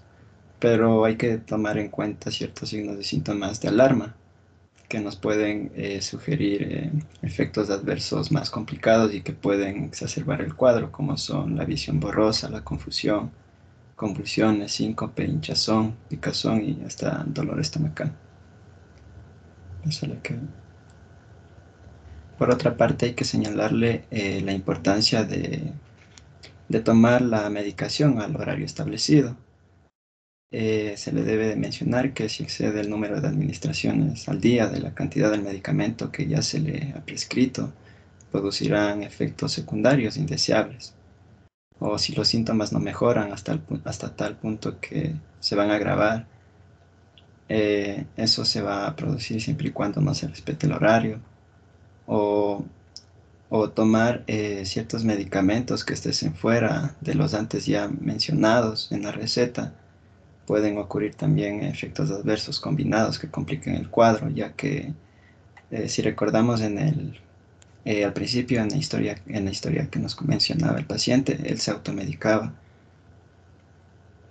Por otra parte, también si se suspende de manera abrupta el medicamento en curso, en este caso la prednisona, se puede empeorar el cuadro presentándose frecuentemente lo que es la insuficiencia suprarrenal secundaria. Y sobre todo también recordarle e informarle al paciente de que esta enfermedad no tiene cura por el momento, es de por vida el tratamiento, entonces va a ser un poco laborioso que se acaten todas las indicaciones por parte del paciente y hay que insistirle a cada momento. Pásale que ya, esta pregunta se la suelen hacer los pacientes y lo que debemos responderles es, como ya mencionamos, no automedicarse, o sea, no ingerir otros productos o medicamentos que de los ya antes recetados, prohibirle ingerir bebidas alcohólicas. También es recomendable hacer actividad física para que puedan mejorar el movimiento de las articulaciones y sobre todo se mantenga en un buen estado de salud. En caso de que el paciente sea sedentario, también esto mejoraría de manera muy óptima su estado. También, como ya se mencionó, la dieta, comer normalmente y adoptar hábitos saludables, como ya los mencionó. Y descansar lo suficiente, le pusimos como media, dormir 8 horas, dependiendo a qué hora nocturna se empiece a acostar. Y también debe estar pendiente el paciente de la aparición de otros signos y síntomas de los ya antes mencionados, que pueden ser nuevos, y estos nos predisponen directamente a que él acuda al servicio de salud porque se percata de que son nuevos, y entonces podría permitir que genere un estado de ansiedad o de estrés en el paciente. Pásale, Kevin. ¿Y cuándo sería la próxima cita? Según las guías nos mencionaban que dentro de este estado patológico, pues se recomendaba que las citas o las revisiones al paciente sean dentro del primero o tercer mes. En este caso, como el paciente no había recibido el tratamiento con metotrexato y era la primera vez, entonces le vamos a pedir que regrese dentro del primer mes para ver cómo ha estado evolucionando. Recordemos también que el metotrexato empieza a realizar efecto dentro de las 3 primeras semanas y puede llegar a su pico hasta las 12 semanas. Entonces ahí se observarían los principales efectos terapéuticos que tendrían esta medicación. O por otra parte, debería acudir en caso de que presente síntomas que agraven o no sientan ninguna mejoría en el paciente. Y si estos efectos secundarios son más frecuentes o más intensos de los esperados, entonces también se los debe decir al paciente que acuda de manera rápida a la consulta. Y por último, también hay que realizarle la pregunta si es que quedó todo claro o no. Esto nos ayudaría de una mejor manera para poder explicarle cosas que él no entendió y sobre todo aclararle lo tan importante que es este tratamiento, porque como ya mencionamos, su enfermedad tiene un curso de por vida.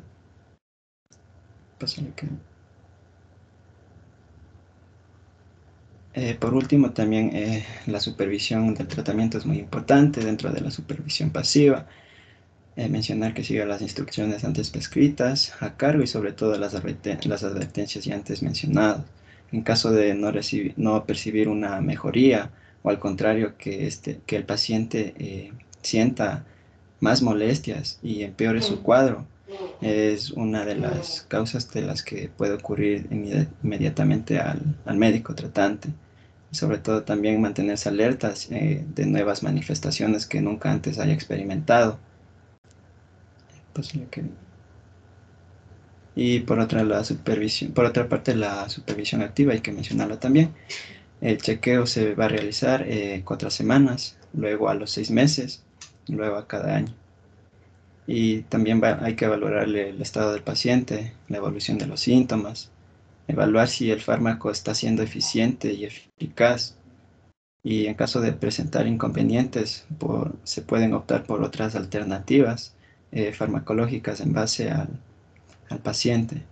Y también hay que realizar reajustes en las dosis del metotrexato y prednisona en caso de que así se lo sugieran.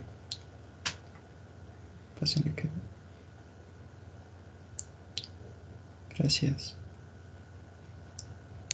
Qué goce. Bueno, a ver, ya el problema del fármaco está bien, pero ¿cómo el problema de la adherencia?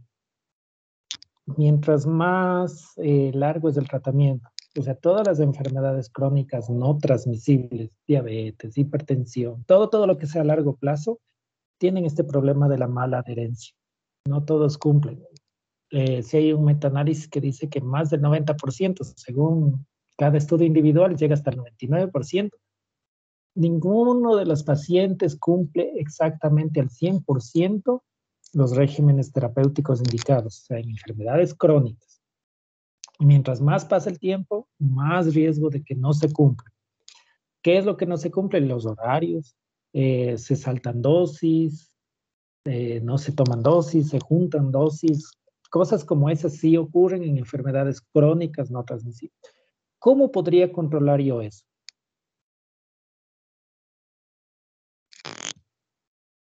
A ver, jóvenes.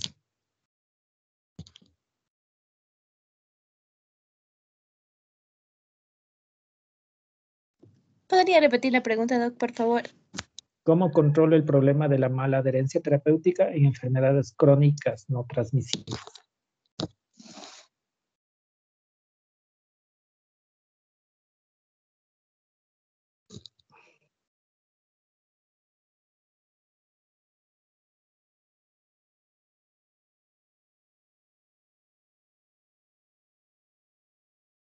Doc, podría ser haciendo chequeos mensuales y involucrando a partes de las familiares del paciente, diciéndoles a ustedes, miren, su familiar es así, así, tienen que cuidarlo de esto y de aquello.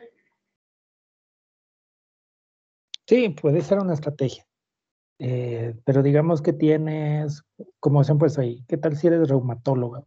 Y como eres reumatóloga, chuta, todos los pacientes de artritis reumatoidea y lupus van contigo. Tendrías que hacer eso con cada paciente.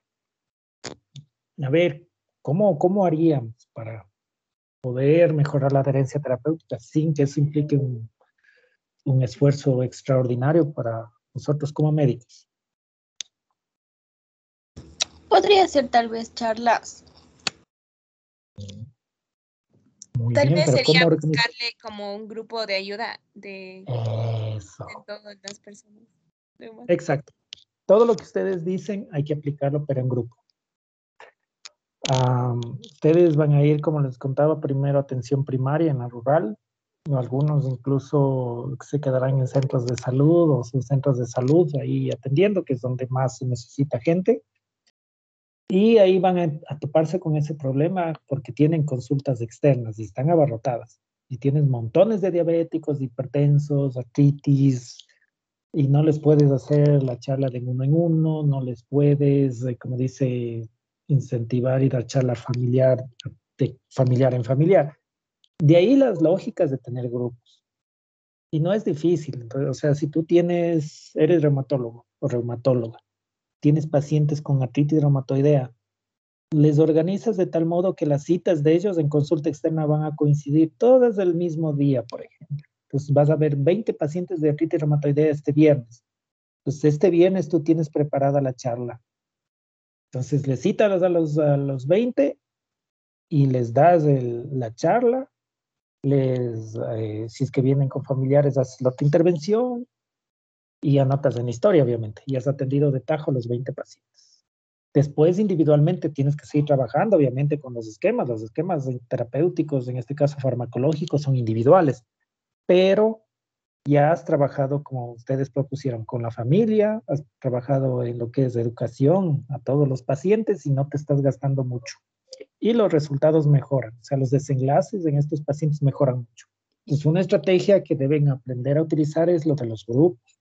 Si son enfermedades crónicas, utilicen grupos en eso. Bueno, jóvenes, como hayan puesto que se nos trajo el río. Quiero que vayan pensando en la fecha del examen del primer módulo, ¿ya? Y me avisan. Por favor, conversen y me comunican. ¿Estamos de acuerdo? Sí, doctor. En cuanto, o sea, debe ser la otra semana, dentro de la Ustedes semana. pónganse de acuerdo. Ustedes pónganse de acuerdo, ¿ya? Ah, Vean a que ya no les listo, ya les coincida. escribo. No pasa nada. No estamos como en el semestre normal en el cual había justo los tiempos y si ese día no tomaba, no. Ahorita todavía hay esa flexibilidad. Entonces, por favor, pónganse de acuerdo para que no les coincidan, no se topen con algo que tengan al mismo tiempo para programar. Y me comunican, ¿ya? Ya, listo, doctor. El Ya. primer examen es con respecto a la guía de la buena prescripción, ¿verdad? Es la guía de la buena prescripción y también es el paper de de eficacia y efectividad que no alcanzamos a revisar. Pero no se preocupen, no es nada del otro mundo. Sí, vamos a discutir. ¿La otra semana hay exposición? Sí. Sí, la fecha del examen sí es posible para que lo busquen fuera de esto de los horarios que tenemos de las clases sincrónicas, ¿ya? Ya, listo, doctor. Ya, Y entonces con voy a respecto subir al tema de la siguiente exposición, eso, ya les voy a el subir. Ya les voy a subir, pero es el paper que no alcanzamos a ver hoy y el siguiente. Era introducción al MDE, pero eso ya vimos con los dos papers. Esos no van para el examen, por cierto. Voy a ver el siguiente tema y les junto, ¿ya? Listo, doctor. Además, tomarán en cuenta que cada semana es un módulo del curso Cochrane. Tomarán en cuenta eso. Sí, doctor. Ya. Ya, guaguas. Ya les subo más noche. No sé si tienen alguna pregunta.